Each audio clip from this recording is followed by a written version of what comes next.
नमस्कार। Healing grow with रुचि त्यागी के इस नए वीडियो में मैं आप सभी का स्वागत करती हूँ और उम्मीद करती हूँ, आशा करती हूँ आप सभी बहुत हेल्दी होंगे, हैप्पी होंगे, पॉजिटिवली अपनी लाइफ में आगे बढ़ रहे होंगे। दोस्तों, कई बार ऐसा होता है कि हम एक बहुत अच्छे समय के इंतज़ार में लगे रहते हैं और हम छोटे छोटे बातों को इग्नोर करने लगते हैं। छोटी छोटी अपॉर्चुनिटीज़ हमारे सामने आती हैं जो हमें समझ नहीं आती, जो हमें दिखाई नहीं देती, जिनका हम फ़ायदा नहीं उठा पाते, क्योंकि हम इंतज़ार में लगे रहते हैं। एक बहुत बड़ी अपॉर्चुनिटी आएगी, बहुत बड़ा अच्छा समय आएगा, उसके इंतज़ार में।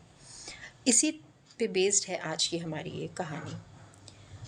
एक बार एक तपस्वी थे और हर समय वो ईश्वर में लीन रहते थे। एक बार उस गांव में जहाँ वो रहते थे, बाढ़ आ गई। तो वहाँ के जो लोग थे वो भागने दौड़ने लगे अपनी जान बचाने के लिए, और पहाड़ था वहीं पास में, वो उस पर जाकर अपनी जान बचाने के लिए सब भाग रहे थे, पूरा गांव। एक व्यक्ति ने देखा कि तपस्वी तो अभी भी तपस्या में लीन है। वो व्यक्ति उनके पास आया और कहा, महाराज, अब यहाँ से आप उठ के चलिए, गांव में बाढ़ आ रही है, बहुत बड़ा नुकसान हो सकता है और हम नहीं चाहते कि आपको कुछ भी हो।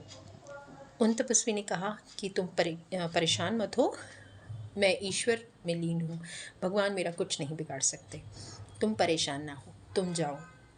वो बहुत कोशिशों के बाद भी जब नहीं तपस्वी को मना पाया तो वो व्यक्ति वहाँ से चला गया।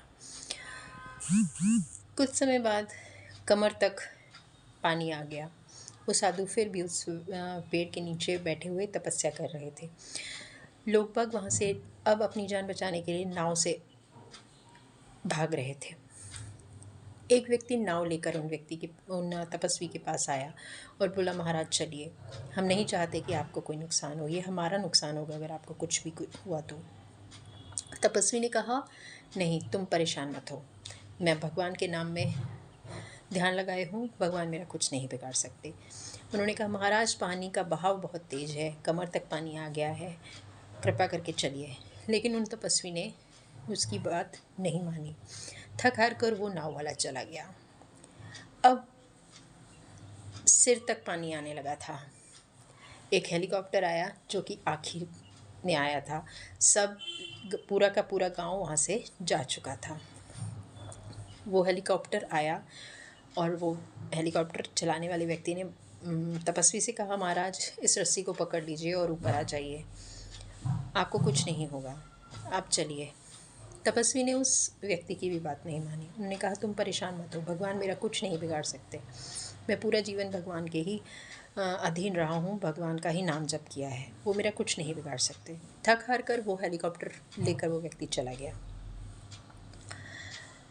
कुछ देर बाद पानी में डूबकर उन तपस्वी की मौत हो गई।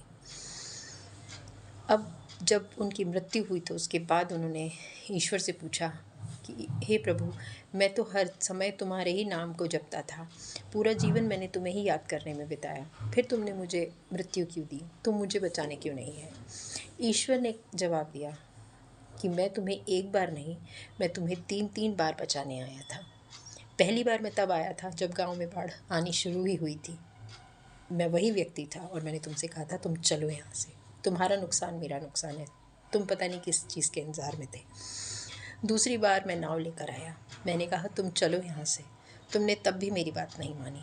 तीसरी बार मैं हेलीकॉप्टर लेकर के आया कि तुम यहाँ से चलो, तुमने तब भी मेरी बात नहीं मानी। पता नहीं तुम किस समय के इंतज़ार में थे, किस बात के इंतज़ार में थे।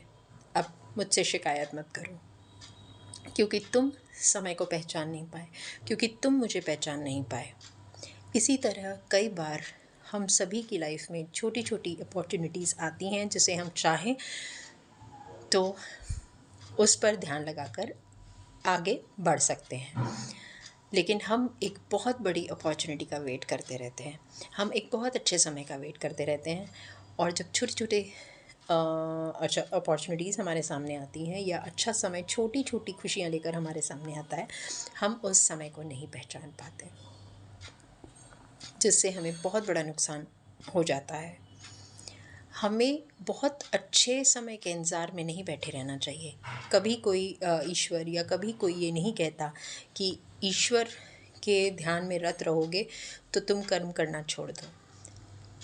कर्म करना छोड़ेंगे तो ईश्वर भी साथ छोड़ देगा। वो हमें 1 बार बताएगा, 2 बार बताएगा, 3 बार बताएगा। लेकिन जब हम उसकी नहीं सुनेंगे, हम उस समय के इंतज़ार में ही बैठे रहेंगे कि अच्छा समय आएगा, अच्छा समय आएगा। अच्छा समय अभी है, अच्छे समय को हम बनाते हैं। अगर हम समय के इंतज़ार में बैठे रहेंगे तो वो समय कभी नहीं आएगा। इसलिए जो भी है, जैसा भी है, जिस भी कंडीशन में आप हो, जो भी सर्कमस्टेंसेस हैं, उसी को अच्छा अपने आप से बनाने की कोशिश कीजिए। वो अच्छा समय आपके कोशिशों से आपके सामने बहुत जल्द आएगा। उम्मीद करती हूँ आपको एक छोटी सी कहानी बहुत अच्छी लगी होगी, कुछ सीखने को भी मिला होगा। आपको मेरी ये वीडियो कैसी लगी कमेंट करके ज़रूर बताइएगा, लाइक कीजिएगा, शेयर कीजिएगा, और अगर चैनल को सब्सक्राइब नहीं किया तो उम्मीद करती हूँ आप चैनल को सब्सक्राइब भी ज़रूर करेंगे और मुझे कमेंट करके बताएंगे कि आपको मेरी कहानियाँ कैसी लग रही हैं, ताकि मुझे भी आपके से कुछ मोटिवेशन मिले। आशा करती हूँ आप समझेंगे मेरी बात।